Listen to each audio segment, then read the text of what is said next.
ஒருத்தர் ரொம்ப கவலையோடு உட்காந்துருந்தார். எதை பற்றி சார் கவலைப்படுறீங்கன்னு கேட்டோம். எதிர்காலத்தை பற்றி கவலைப்படுறேன்னார். ஏன்னு கேட்டோம். என்ன பண்ணுறதுன்னே தெரியல சார், எதிர்காலம் ஒரே இருட்டாக இருக்குது, பாதையே புரியலன்னார். இன்னைக்கு நம்ம இளைஞர்கள் பல பேருக்கு எதிர்காலம் இருட்டாக தான் தெரியுது. அவங்கெல்லாம் இந்த கதையை கொஞ்சம் கேட்கணும். ஒரு மலை அடிவாரத்தில் ஒரு சின்ன கிராமம். அந்த மலை ரொம்ப உயரமானது. அடர்த்தியாக செடி கொடிகள் மரங்கள் அதில் மண்டி கிடக்குது. பகல் வேளையில் இருட்டாக தான் இருக்கும், அவ்வளோ அடர்த்தி. அந்த மலை உச்சியில் ஒரு கோவில். நாள் ராத்திரியே புறப்பட்டாதான் காலையில் அந்த கோவிலுக்கு போய் சேர முடியும். கிராமத்து இளைஞன் ஒருத்தன் அந்த மலை உச்சிக்கு போக வேண்டியிருந்தது. கையில் ஒரு விளக்கை எடுத்துக்கிட்டு நாள் ராத்திரியே புறப்பட்டான். புறப்பட்டு போனவன் கிராமத்து எல்லையிலேயே நின்றுட்டான். ஏன் தெரியுமா? அவன் கையில் இருந்த விளக்கோட வெளிச்சம் 10 அடி தூரத்துக்கு தான் தெரியுது. அது வரைக்கும் தான் பாதை தெளிவாக இருக்குது. அதுக்கு அப்பால எல்லாம் ஒரே இருட்டாக இருக்குது, பாதை புரியல. இவன் யோசனை பண்ணி பார்த்தான். மனசுக்குள்ள ஒரு சந்தேகம். 10 அடி தூரம் தானே வெளிச்சம் தெரியுது, அப்படின்னா நாம் 10 அடி தூரம் தானே போக முடியும். அதுக்கும் அந்தாண்ட ஒரே இருட்டாக இருக்குதே, அதில் எப்படி நாம் நடந்து போகிறது? நாம் ரொம்ப தூரம் நடந்து போய் ஆகணுமே. அப்படிப்பட்ட நினப்பெல்லாம் அவனுக்கு வந்துட்டுது. இதுதான் அவன் மனசில் ஏற்பட்ட தயக்கம். இப்படி யோசிச்சுக்கிட்டே அந்த இளம் ஆசாமி புறப்பட்ட இடத்துலயே நின்றுகிட்டு இருக்கிறான். அந்த சமயத்தில் ஒரு வயசான பெரியவர் அந்த பக்கமாக வந்தார். அவர் கையில் இதை விட சின்னதாக ஒரு விளக்கு வச்சிருந்தார். அது எப்படின்னா அது ஒரு 5 அடி தூரத்துக்கு தான் வெளிச்சம் காட்டுது. அவ்வளவு சின்ன விளக்கு. அவரும் மலை உச்சிக்கு போகிறதுக்காக தான் வந்துகிட்டு இருக்கிறார். அவரை பார்த்து இவன் கேட்டான், என்ன பெரியவரே, இவ்வளவு சின்ன விளக்க வச்சுக்கிட்டு அவ்வளவு தூரத்துக்கு எப்படி மலையேற போறீங்க அப்படின்னு கேட்டான். நீ ஏன் இப்படி தயங்கிட்டே நிக்கிறேன்னு கேட்டார் பெரியவர். என்கிட்ட இருக்கிற விளக்கு 10 அடி தூரத்துக்கு தான் பாதையை காட்டுதுன்னா. இப்ப பெரியவர் சொன்னார், தம்பி, உன் கையில் இருக்கிற விளக்கு கொடுக்குற வெளிச்சத்தை வச்சு நீ முதல்ல 10 அடி தூரம் முன்னாடி போ. 10வது அடியில போய் நின்றுகிட்டு பாரு, மறுபடியும் ஒரு 10 அடி தூரத்துக்கு பாதை தெரியும். இப்படி உன் கையில் இருக்கிற விளக்கு தொடர்ந்து வெளிச்சம் காட்டிக்கிட்டே இருக்கும். நீ முன்னேற முன்னேற அந்த வெளிச்சமும் முன்னேறும். அதனால எத்தனை கிலோமீட்டர் தூரம் வேணும்னாலும் நீ இந்த 10 அடி தூரம் வெளிச்சத்தை வச்சுக்கிட்டே நீ போயிடலாம், புறப்படு அப்படின்னார். இப்பதான் அந்த பெரியவர் சொன்னது இளைஞனுக்கு பளிச்சுன்னு புரிஞ்சுதான். உடனே உற்சாகமா புறப்பட்டான், உச்சிக்கு போய் சேர்ந்தான். இந்த கதையிலிருந்து நாம புரிஞ்சுக்க வேண்டியது என்ன தெரியுமா? நீண்ட கால திட்டம் ஒன்று போடும் பொழுது நமக்கு முன்னாடி இருக்கிறத மறந்துட்டு மனசை போட்டு குழப்பிக்க கூடாது. உங்க கையில என்ன இருக்கோ அதுலயே உங்க எதிர்காலம் மறைஞ்சிருக்குது. கண் முன்னாடி தெரியறத வச்சு ஆரம்பிங்க, போக போக வழி தானா புலப்படும் அப்படிங்கிறார் ஒரு பெரியவர். பெரிய பயணங்களையெல்லாம் இப்படிதான் நடத்த வேண்டியிருக்கும். ஒவ்வொரு அடியா எடுத்து வச்சா ஓடி போய் சேர்ந்து விடலாம். மலைச்சு போய் நின்றுட்டா நின்றுகிட்டே இருக்க வேண்டியதுதான். நம்ம ஆள்லாம் ரொம்ப மோசமா இருக்கிறாங்க. ஒருத்தன் அப்படிதான் நீண்ட தூர பிரயாணம் ஒன்று புறப்பட்டான். ரயில் போய்கிட்டே இருந்தது. கொஞ்ச தூரம் போச்சு, பாதி வழியில கையில வச்சிருந்த டிக்கெட்டை காத்துல விட்டுட்டான். ஐயோ, என் டிக்கெட்டு போயிட்டுதே அப்படின்னு கத்த ஆரம்பிச்சுட்டான். பக்கத்துல இருந்த பெரியவர் அவனை பார்த்து பரிதாபப்பட்டு, கவலைப்படாத தம்பி, போனா போகுது, வேற டிக்கெட் வாங்கிக்கலாம் அப்படின்னு ஆறுதல் சொன்னார். அதுக்கு அவன் சொல்றான், சார், நான் அதுக்காக அழல, அந்த டிக்கெட்டு கிடைச்சா தானே நான் எந்த ஊருக்கு போகணுங்கிறது எனக்கு தெரியும் அப்படிங்கிறான்.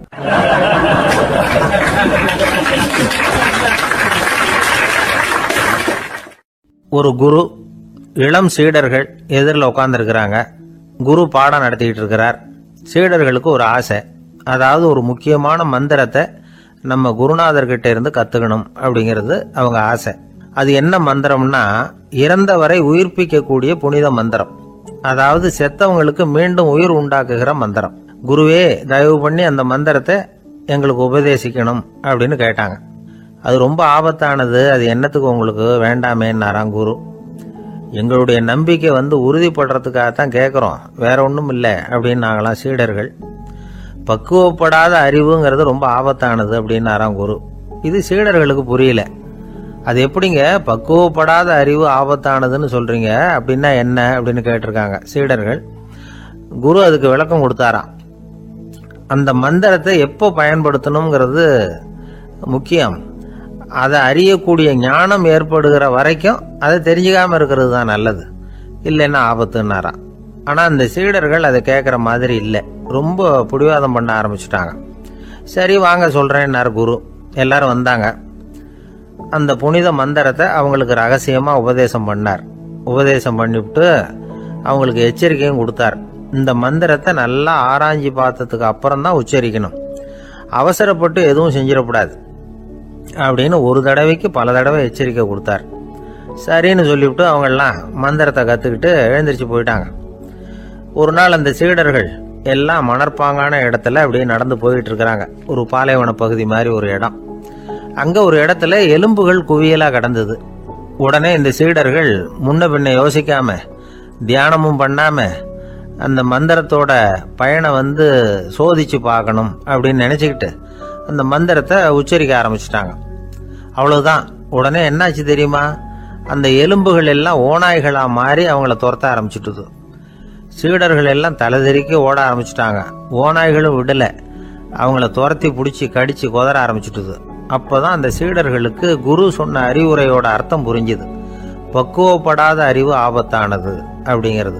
அதனால இதுலேருந்து நாம் தெரிஞ்சுக்க வேண்டியது என்னன்னா, நாம் நம்ம அறிவை வளர்த்துக்கிட்டா மட்டும் போதாது, அந்த அறிவை எப்போ எப்படி பயன்படுத்தணும் அப்படிங்கிற பக்குவமும் நமக்கு வரணும். அப்போதான் வாழ்க்கை நல்லபடியாக அமையும். இல்லைன்னா இடைஞ்சல் தான். இந்த காலத்தில் சில சின்ன பிள்ளைங்களுக்கே அறிவு ரொம்ப பக்குவப்பட்டிருக்குங்கிறத உணர முடியுது. ஒரு சின்ன பையன் பள்ளிக்கூடத்தில் மார்க் லிஸ்ட் கொடுத்தாங்க, வாங்கிக்கிட்டு அவசரமாக வீட்டுக்கு ஓடினான். எதிரில் வந்த ஒருத்தர் கேட்டார், என்ன அவசரம், ஏன் இப்படி வேகமாக ஓடுறேன்னார். எங்கள் அம்மா கிட்ட அடி வாங்கணும், அதுக்காக தான் ஓடுறேன்னா. அடி வாங்கிறதுக்கா இவ்வளவு அவசரம்னார் அவர். அப்படி இல்லைங்க, நான் போகிறதுக்குள்ளே எங்கள் அப்பா வீட்டுக்கு வந்துட்டாருன்னா அவர்கிட்ட அடி வாங்க வேண்டியிருக்கும், அதை அவாய்ட் பண்ணுறதுக்காக இப்படி ஓடுறேன் அப்படின்னு நானும் அந்த பையன்.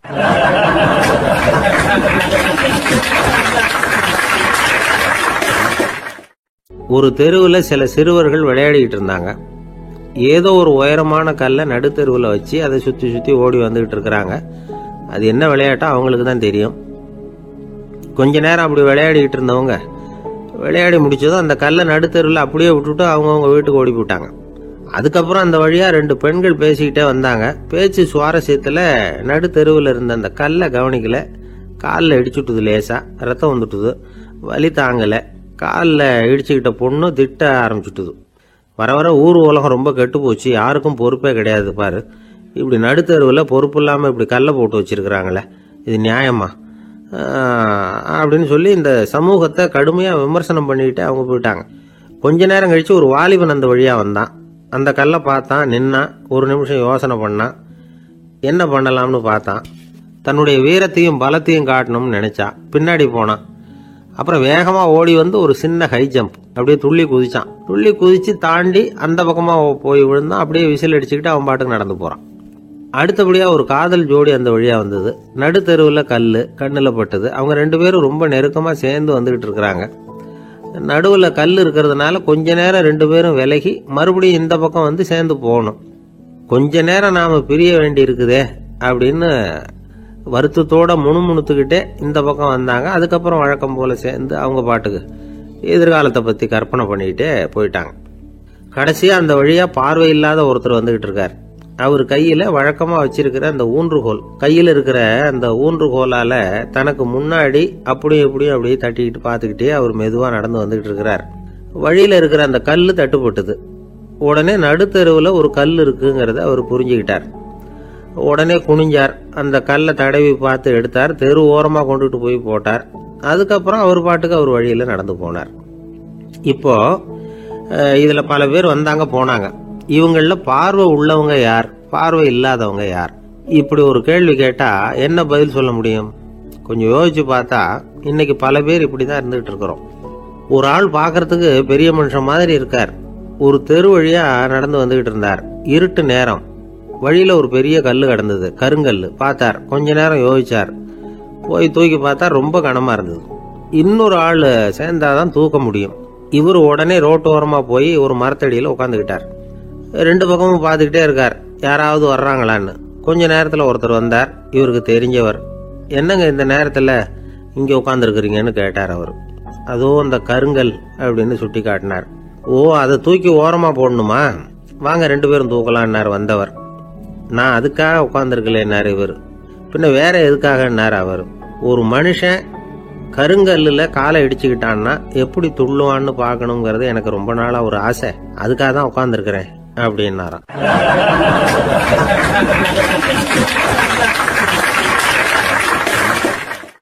இந்த உலகத்துல எல்லாருக்கும் மகிழ்ச்சி தரக்கூடிய ஒரு பொருள் எது? இது ஒரு முக்கியமான கேள்வி. இந்த கேள்விக்கு பொருத்தமான ஒரு பதிலை உங்களால சொல்ல முடியுமா? அதாவது கொஞ்சம் யோசிச்சு பார்த்தா பணம்னு சொல்லலாமா? இப்போ கையில் காசு இல்லாதவங்ககிட்ட ஒரு 10 ரூபாயை கொடுத்தா அது அவனுக்கு சந்தோஷத்தை கொடுக்கும். ஏற்கனவே வருமான வரி பிரச்சனையில் சிக்கி இருக்கிறவர்கிட்ட இன்னும் கொஞ்சம் பணம் இருந்தாங்கன்னு சொல்லி கொடுத்தோம்னா அது அவருக்கு சங்கடத்தை தான் கொடுக்கும். அதனால அந்த கேள்விக்கு பணம்ங்கிறது பொருத்தமான பதிலாக இருக்க முடியாது. கேள்வி என்னன்னா, இந்த உலகத்தில் எல்லாருக்கும் மகிழ்ச்சி தரக்கூடிய ஒரு பொருள் எது? சரி, இனிப்புன்னு சொல்லலாமா? ஏன்னா எல்லாருக்கும் இனிக்க தானே செய்யும். அதுலேயும் ஒரு சிக்கல் இருக்கு. சக்கரை வியாதிகாரங்களுக்கு அது என்ன சந்தோஷத்தையா கொடுக்கும்? ஆக எல்லாருக்கும் வேறுபாடு எதுவும் இல்லாமல் மகிழ்ச்சியை கொடுக்கக்கூடியது வேற ஏதோ ஒன்று இருக்கு. அது என்னன்னு கண்டுபிடிக்கணும். அதுதான் இன்னைக்கு தகவல். இப்போ அதை கண்டுபிடிக்கணும்னா இந்த கதையை கேட்கணும். அது என்ன கதைன்னா, ஒரு ஊரில் ஒரு ராஜா இருந்தார். அவருக்கும் இதே சந்தேகம் வந்துட்டுது. அதாவது எல்லாருக்கும் இன்பம் தரக்கூடிய பொருள் எது அப்படின்னு. இதுக்கு பதில் தெரிஞ்சுக்கிறதுக்கு ஆசைப்பட்டார். சரி, அதுக்கு என்ன செய்யலாம்னு யோசனை பண்ணார். நாட்டு மக்களுக்கு பகிரங்கமாக ஒரு அறிவிப்பு கொடுத்தார்.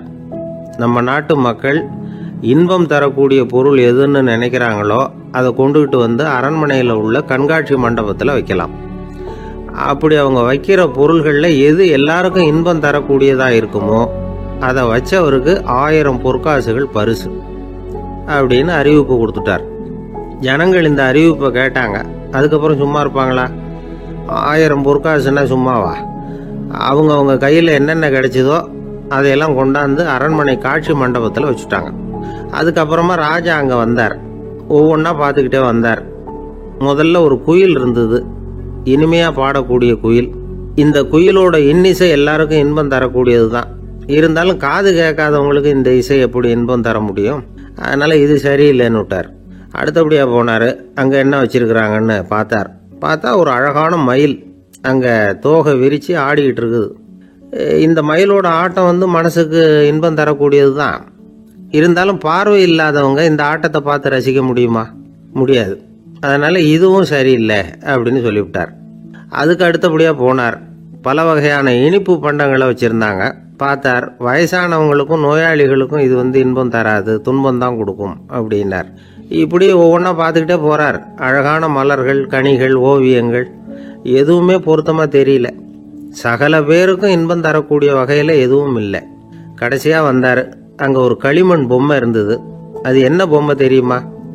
பசியால் வாடி இருக்கிற ஒருத்தருக்கு ஒரு அம்மா இனிமையாக பேசிக்கிட்டு சோறு போடுறது மாதிரி அந்த பொம்மையை செஞ்சுருந்தாங்க. அதுக்கு கீழே அன்பு அப்படின்னு எழுதியிருந்ததுதான். ராஜா பளிச்சுன்னு ஒரு முடிவுக்கு வந்தார். அந்த பொம்மையை செஞ்ச சிற்பியை வரவழைச்சார், பரிசு கொடுத்தார். அன்பு ஒன்று தான் எல்லாருக்கும் இன்பம் அளிக்கக்கூடிய பொருள். காது கேட்காதவங்களும் அதை கேட்க முடியும், பார்வை இல்லாதவங்களும் அதை பார்க்க முடியும், குழந்தைகளும் அதை உணர முடியும் அப்படின்னு அதுக்கு விளக்கம் கொடுத்தார் அந்த மன்னர். இந்த உலகத்தில் எல்லாருக்கும் மகிழ்ச்சி தரக்கூடிய ஒரு பொருள் அன்பு தான். அதை புரிஞ்சுக்கிட்டு தான் சில கணவன்மார்கள் மனைவி பேரில் ரொம்ப அன்பை காட்டிக்கிறது வழக்கம். ஒரு வீட்டு வாசப்படி பக்கமாக மழைக்கு ஒதுங்கினார் ஒருத்தர். மழை தூரிக்கிட்டு இருந்தது, இருட்டு நேரம். அந்த வீட்டில் இருந்தவர், இன்னைக்கு ராத்திரி வேணும்னா இங்கேயே தங்கிட்டு காலையில் போங்க அப்படின்னார். உடனே இவர் சொன்னார், ரொம்ப நன்றிங்க, ஒரு 10 நிமிஷத்தில் இதை வந்துவிடுறேன் அப்படின்னு சொல்லிவிட்டு எங்கேயோ ஓடினார். 10 நிமிஷம் கழித்து திரும்பி வந்தார். ஆமாம், எங்கே போயிட்டு வந்தீங்கன்னு கேட்டார் வீட்டில் இருந்தவர். நேராக எங்கள் வீட்டுக்கு போய் மனைவி கிட்ட இன்னைக்கு ராத்திரி இங்கேயே தங்கிக்கிறேன்னு சொல்லிவிட்டு வந்துட்டேன் அப்படின்னார் அவர். அன்புல இது ஒரு ரகம்.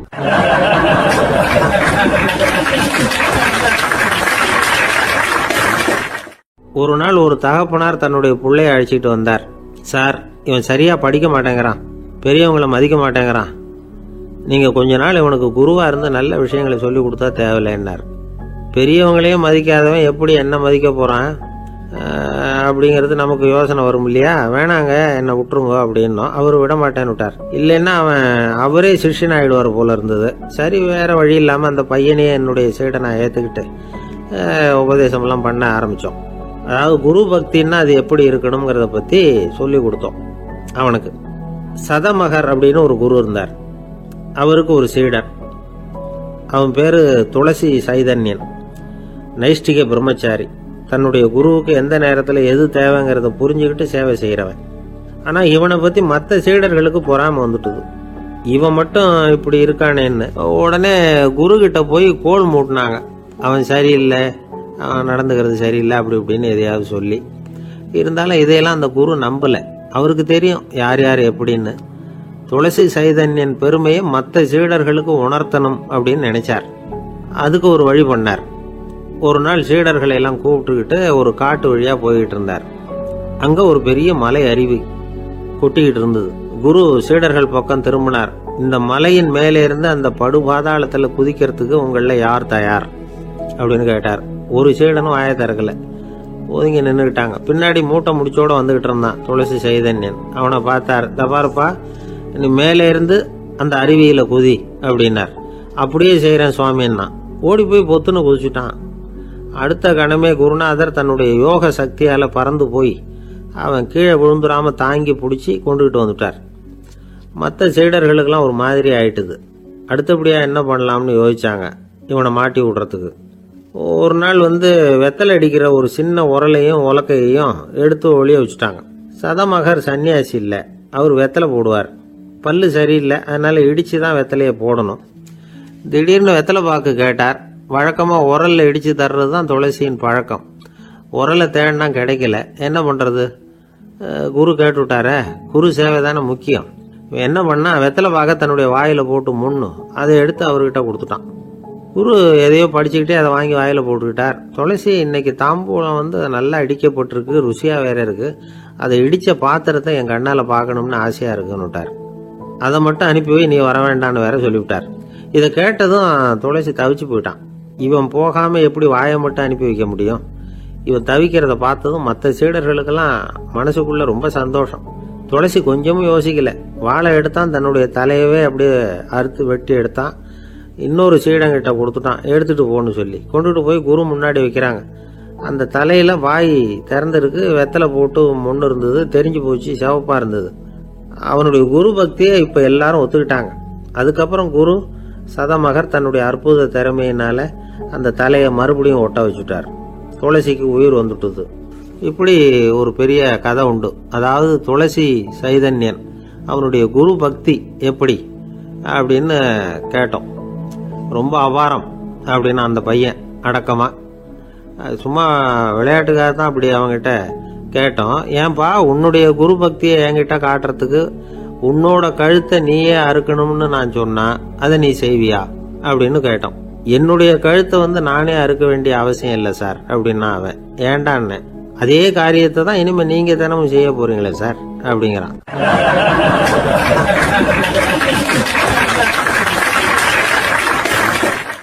இந்த உலகத்துல எவ்வளவோ உயிரினங்கள் இருக்கு. ஒவ்வொன்றும் ஒவ்வொரு விதமா சண்டை போடுது. இப்ப 2 மாடு சண்டை போட்டுக்குதுன்னு வச்சுங்க, என்ன பண்ணும்? 2 முட்டிக்கும். அதுக்கு சண்டை போடுறதுக்கு ஆயுதமாக உபயோகப்படுறது அதோட கொம்பு. 2 சேவல் சண்டை போட்டுக்குதுன்னு வச்சுங்க, அதுக்கு ஆயுதமாக உபயோகப்படுறது அதோட கால் நகம். காலால் தான் அது ஒன்னோட ஒன்று சண்டை போட்டுக்கும். ஆனால் 2 மனுஷன் சண்டை போட்டுக்கிறான்னு வச்சுங்க, இவன் இன்னதை தான் ஆயுதமாக உபயோகப்படுத்துவான்னு குறிப்பிட்டு சொல்ல முடியாது. கல்லை எடுப்பான், கத்தி எடுப்பான், துப்பாக்கி எடுப்பான், என்ன வேணாலும் பண்ணுவான். வாயால் திட்டுவான், கையால் அடிப்பான், காலால் உதைப்பான், சகலகலா வல்லவன். விலங்குகள்லாம் பொதுவாக வாயை சாப்பிட்றதுக்கு மட்டும்தான் உபயோகப்படுத்துது. ஆனால் இவனுக்கு சாப்பிட்றதுக்கும் அதுதான், சாப்பிட்டு விட்டு திட்டுறதுக்கும் அதுதான். ஆனால் ஒரு விஷயத்தில் மட்டும் கெட்டிக்கிறேன்.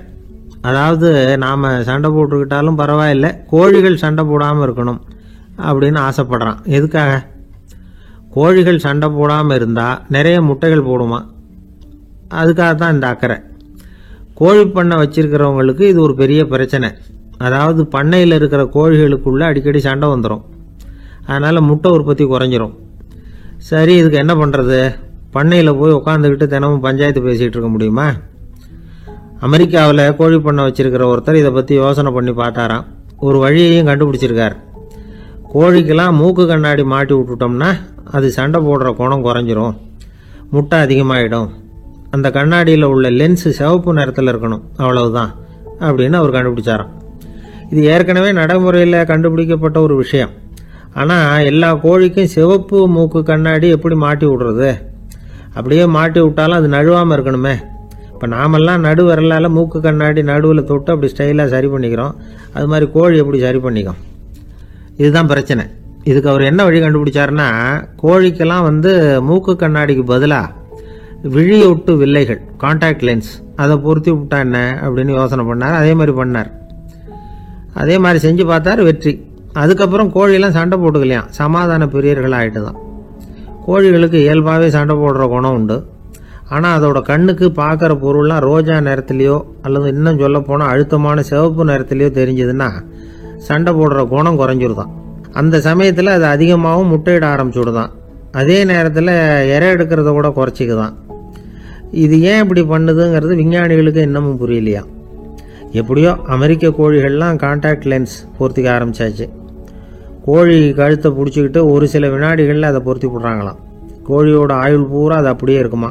பண்ணையில் முட்டை உற்பத்தி குறைஞ்சா இது மாதிரி விஞ்ஞானபூர்வமாக பரிகாரம் தேடுறது தான் நல்லது. நமக்கு வேண்டியப்பட்ட ஒருத்தர், அவர் ஒரு கோழி பண்ணை வச்சுருந்தார். அந்த பண்ணையில் பாதி கோழி திடீர்னு செத்து போச்சு. உடனே ஒரு கால்நடை மருத்துவர்கிட்ட போக வேண்டியது தானே. அங்கே போகல. உள்ளூரில் மந்திரம் பண்ணிகிட்டு இருந்த ஒரு சாமியார்கிட்ட போனார். அவர் காலில் விழுந்தார். சாமி, என் பண்ணையில் பாதி கோழி செத்து போட்டுதுன்னார். சாமியார் யோசனை பண்ணார். சரி, பண்ணையில் வாசப்படி கிழக்கு பக்கமாக வச்சுருக்கியா மேற்கு பக்கமாக வச்சுருக்கியான்னு கேட்டார். கிழக்கு பக்கமாக இருக்குன்னார் அவர். அதுதான் தப்பு, மேற்கு பக்கமாக அதை மாற்று, சரியாக போடும்னாராம். அதே போல் இவர் போய் மாற்றிவிட்டார். அப்பவும் பாதி செத்து போச்சு. மறுபடியும் சொன்னார், சாமி மறுபடியும் பாதி கோழி செத்து போட்டுதேன்னார். சரி, கூரை எப்படி போட்டிருக்க, ஓடு போட்டிருக்கியா இல்லை கீத்து போட்டிருக்கியான்னார். ஓடு போட்டிருக்கேன்னாராம் அவர். அதுதான் தப்பு, அதை கீத்து போட்டுரு, சரியாக போடும்னாராம். சரின்னு போய் அதையும் மாற்றி பார்த்தார். மறுபடியும் போயிட்டுது, கோழி செத்து போச்சு. வந்தார். மறுபடியும் பாதி செத்து போச்சு சாமின்னு வந்தார். இவரும் யோசனையை மாற்றி மாற்றி சொல்லிகிட்டே இருக்கிறார். இப்படி அவரும் மாற்றி மாற்றி பார்த்தார். 6வது தடவையாக அவரை தேடிட்டு வந்தார். அந்த சமயத்தில் இவர் ரொம்ப தீவிரமாக யோசனை பண்ணி பார்த்துட்டு, அது சரிப்பா, நீ என்கிட்ட சளைக்காமல் வந்துக்கிட்டு இருக்கிற, நானும் யோசனை சொல்லிகிட்டு இருக்கேன். இப்போவும் உங்ககிட்ட சொல்கிறதுக்கு என்கிட்ட யோசனை நிறையா இருக்குது. ஆனால் சோதிக்கிறதுக்கு உங்ககிட்ட கோழி இல்லையே, என்ன பண்ணுறது அப்படின்னாராம் இவர்.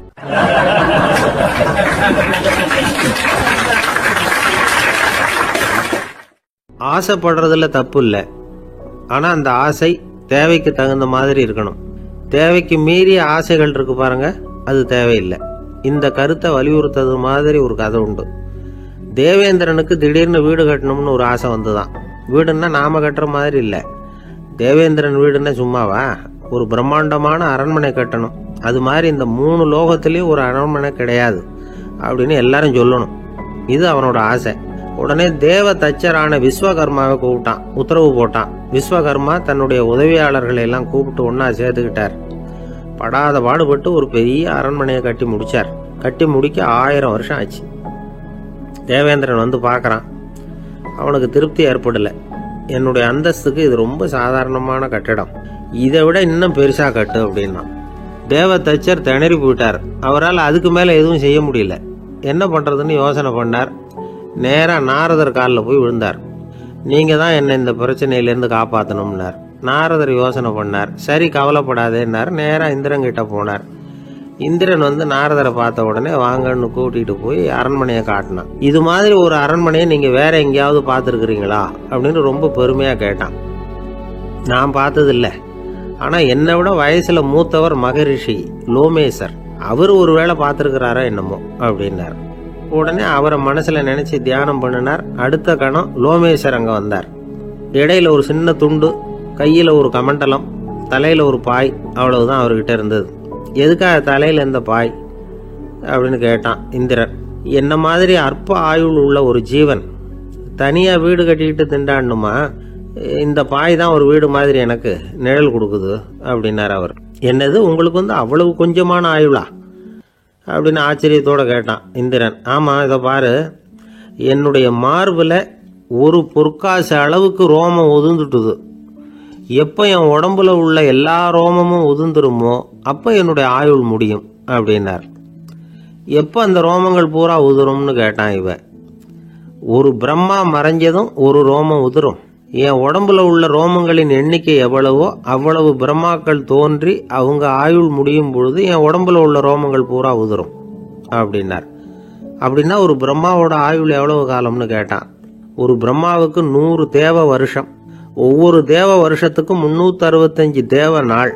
ஒவ்வொரு தேவ நாள்லயும் ஒன்ன மாதிரி 14 இந்திரர்கள் தோன்றி மறைகிறாங்க அப்படின்னு மகரிஷி லோமேசர் சொல்றார். இதை கேட்டதும் இந்திரன் ஆடி போயிட்டான்.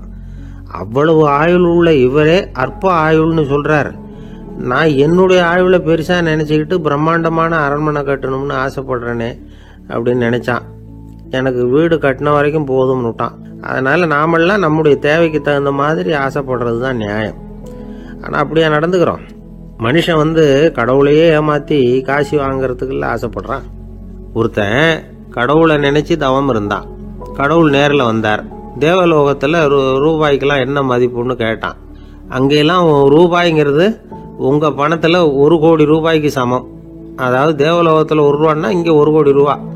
அது மாதிரி எங்களுக்கு ஒரு நாள்ங்கிறது உங்க கணக்குல 1 கோடி வருஷத்துக்கு சமம் அப்படின்னாரு கடவுள். அப்படின்னா எனக்கு நீங்க அதிகமா எதுவும் தர வேணாம், உங்க கணக்குப்படி ஒரே 1 ரூபா கொடுங்க, அது போதும்னா இவன் ரொம்ப சாமர்த்தியமா. கடவுள் யோசனை பண்ணார். அது ஒன்றும் கஷ்டம் இல்லை, 1 ரூபா தானே கேட்குற, கொடுத்துட்றேன். ஆனால் இப்போ வரும்பொழுது நான் எடுத்துக்கிட்டு வரல, எங்க கணக்குப்படியே 1 நாள் பொறுத்துக்க பணத்தோட வந்துடுறேன் அப்படின்னு சொல்லிவிட்டு பறந்து போயிட்டார்.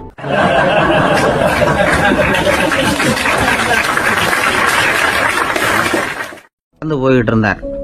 அவர் தோளில் ஒரு பெரிய துணி மூட்டை, அதை சுமந்துக்கிட்டு கடத்தெருவை நோக்கி அவர் போய்கிட்டு இருக்கிறார். வழியில் அவரை சந்திச்சார் உமர். அவர் கேட்டார், கலீஃபா அவர்களே, எங்க புறப்பட்டுட்டீங்க அப்படின்னு கேட்டார். கலீஃபான்னா ஆட்சித்தலைவர்னு அர்த்தம். இதுக்கு அவர் சொன்னார், நான் துணி வணிகம் செய்கிறவன், அதனால துணி வியாபாரம் செய்யறதுக்காக போயிட்டு இருக்கிறேன்னார். நீங்க இப்போ இந்த நாட்டுக்கு ஆட்சித்தலைவர், ஆட்சி பொறுப்புல இருக்கிறீங்க, நீங்க வியாபாரம் செய்ய போட்டா அரசு பணிகளை செய்யறது யாரு அப்படின்னு கேட்டார் அவர். நான் அரசு பணிகளை மட்டுமே செஞ்சுக்கிட்டு இருந்தா என் குடும்பத்தை காப்பாத்துறது யாரு அப்படின்னு கேட்டார் அவர். இப்படி கேட்டவர் யார் தெரியுமா? அவர் தான் அபூபக்கர், இறை தூதர் முகமது அவர்களுக்கு பிறகு கலீஃபாவாக தேர்ந்தெடுக்கப்பட்டவர். அப்போலாம் ஆட்சி தலைவர்களுக்கு சம்பளம்னு எதுவும் கிடையாது. இந்த பிரச்சனையை எப்படி தீர்க்கிறதுன்னு யோசனை பண்ணார் உமர்.